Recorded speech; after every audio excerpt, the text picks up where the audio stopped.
What's going on, everybody? Welcome back to the channel. In today's video, we're going to be talking about Nio. We're going to be talking about the safety rating they just got from the Chinese government. We're going to be talking about comparing that to XPeng as well. And we're also going to be talking about the summoning for the app that they just released earlier today in a new update.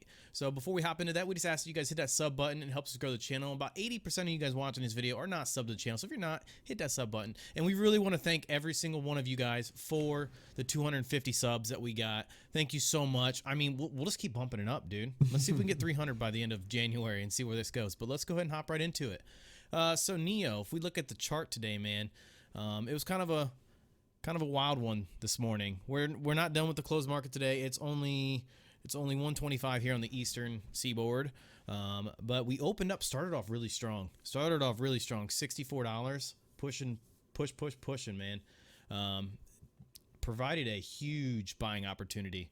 If you guys were not in Nio and you did not buy that dip, yeah, when everyone started panic selling, I bought some more shares. Yeah, and that's exactly what Warren Buffett says, man. When everybody's panicking and selling, you buy. We're not telling you guys what to do. This is not financial advice. Always consult your own financial advisor before you do anything crazy. But like you said, you bought like that. Yeah, I bought a lot of stuff when everything dipped. I bought a lot of stocks. So yeah, and right now it's sitting at about the $60 mark. So if you bought into that 58, you're up. You're well up. And I mean, now that we're pushing that $60 resistance line, we're just gonna keep going. So we'll see what happens as we push towards like the end of the day. But right now we're obviously sitting at that $60 mark. But let's go ahead and hop into what we were going to talk about in the video, and that was we are going to talk about the safety rating that came out with Nio and what they got. So for the Nio rating, they did it on the EC6 sedan, or not sedan, the SUV, and everything turned out really good. They got great crash test ratings, all their airbags deployed as they should have, which is what you want to see. So you see some of these red X's here. These are just things that they didn't have in the car or that are not in the car. So don't think those are like, oh, they didn't work. It's just down here it says not equipped in the vehicle. But right now we're on the China Insurance Auto Safety Index, which this is a Chinese website. I had to have Google translate it and everything. So this is a reliable source for us. But everything they tested got an excellent rating. That G, which at first I thought was good, but it's just an excellent rating.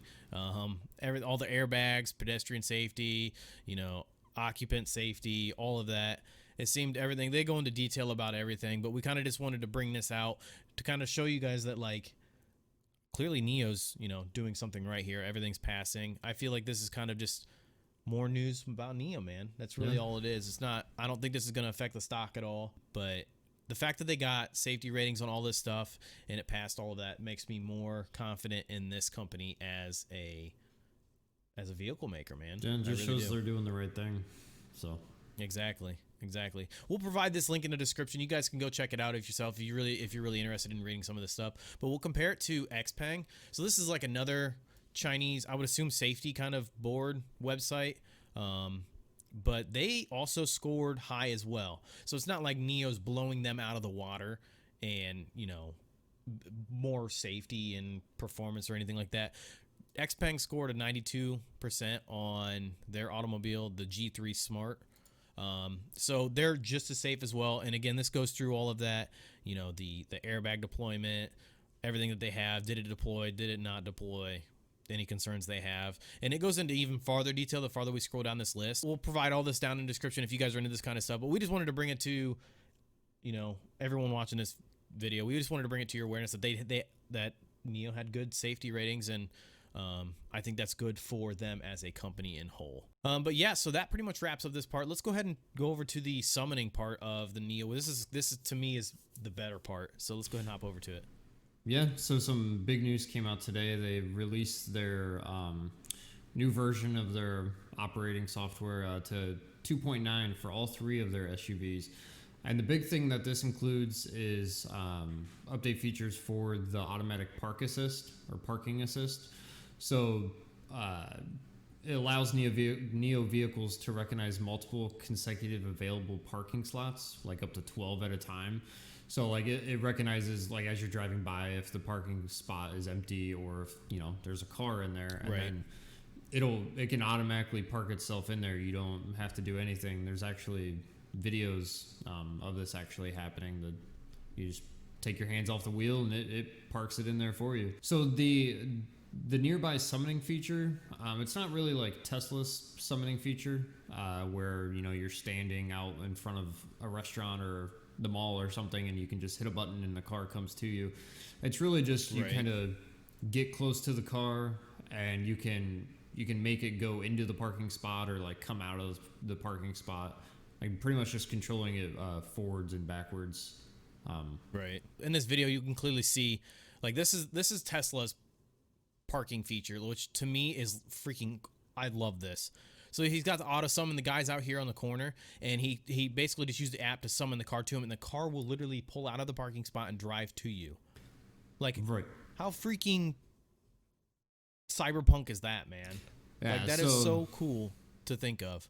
Yeah, so Nio's got some room for improvement there for their so-called summoning, because that's pretty cool. That it can be parked wherever. Like think if you're at an amusement park or something, like you have to walk so far away, and that thing could just come right to you. So that would be pretty awesome. So that's eventually probably where I see Nio going. Obviously, I expect Nio to get there. It's just they're kind of following in Tesla's footsteps. Tesla's kind of like the waymaker right now. They're paving the way for the EV industry because they're clearly the biggest one, but Nio's kind of taking in their footsteps, and I would expect them to make the summoning like this. Like I don't expect it just to be forward and backwards like we're saying, but I expect them to be fully summoning like this. Like you got to start somewhere. It just takes baby steps to get there. So but yeah, one of the really cool things is now like your phone, you can have like preferred seat settings and everything stored in there, and when you unlock the car with your phone, it automatically adjusts like everything, the mirrors, steering wheel, the seat to your settings. That's so freaking cool. Yeah, that's so cool. That's pretty awesome. So yeah, you can add like your wife's phone to your account, and then she can save whatever settings for her seat and everything to her profile, and then if she goes up to the car and unlocks the phone or unlocks the car with her phone, it'll adjust everything to her settings, even down to like her favorite addresses and stuff that she uses for like navigation and everything. So that's pretty awesome. Can you imagine sitting in a room where everyone's like, all right, what kind of ideas can we put into this car? What can we do to make this better? And one guy's like, boom, there it is. Your app resets everything in the car. Right. Genius. Right, and it's like I don't know why that's not a thing. Right, and everyone is wondering why all these EV stocks are way higher than your normal Ford, GM, Toyota. It's because they're doing all this, more futuristic things instead of you just have the key fob and that's just what it is. They're just light years ahead of all these other typical automakers. So well, and I feel like this is the future too. This is the new way. We're starting to get into the generation of people who want this future stuff. They don't want the gas. They're all about green energy, and it's just this is the future. You have the older people who are like, no, I don't want this. I don't want it, and that's fine. Like you don't have to have it, but like. I feel like you said, that is a reason, these stocks are soaring higher, because this is the way, this is the future. And eventually we're going to be to a point where there's not going to be any gasoline engines anymore. And that could be hundreds of years from now, but we're eventually going to get to that point. And I mean, from here on out, like, I feel like they're just on the way, man. Yeah. You got to get with the times or your company's just going to die. So the update adds driver seat quick controls, which will automatically pop up when the driver adjusts anything like the steering wheel and stuff. So it'll pop up on the little center console tablet looking thing, and just adds a quicker way to adjust all that stuff. Honestly, though, that seems like some cool stuff that they're pushing out, and I really hope that we start to see these things in Tesla. They all kind of work together and make things better for the industry as whole. Yeah, I think that's going to wrap up this video. What? Yeah, I was just gonna say, a lot of these cars, like everything's being controlled by these, screens now. There's not a bunch of buttons for everything. It's all you can control pretty much everything with the little touch It's like a big iPad. Right. So. Right. So, but yeah, I think that wraps up this video. If you guys like this kind of content, hit that like, notification bell, hit that subscribe button. It really helps us out. Again, we're trying to grow the channel.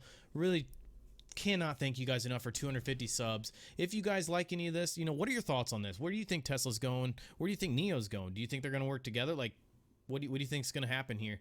You know, give us your prediction on where you think the stock's going to go too. We saw it again, hit that 64 mark, and now we're back down to 60. Where do you guys see this thing by the end of January? Just let us know down in the comments. And we can't thank you guys enough, and we'll see you guys in the next one.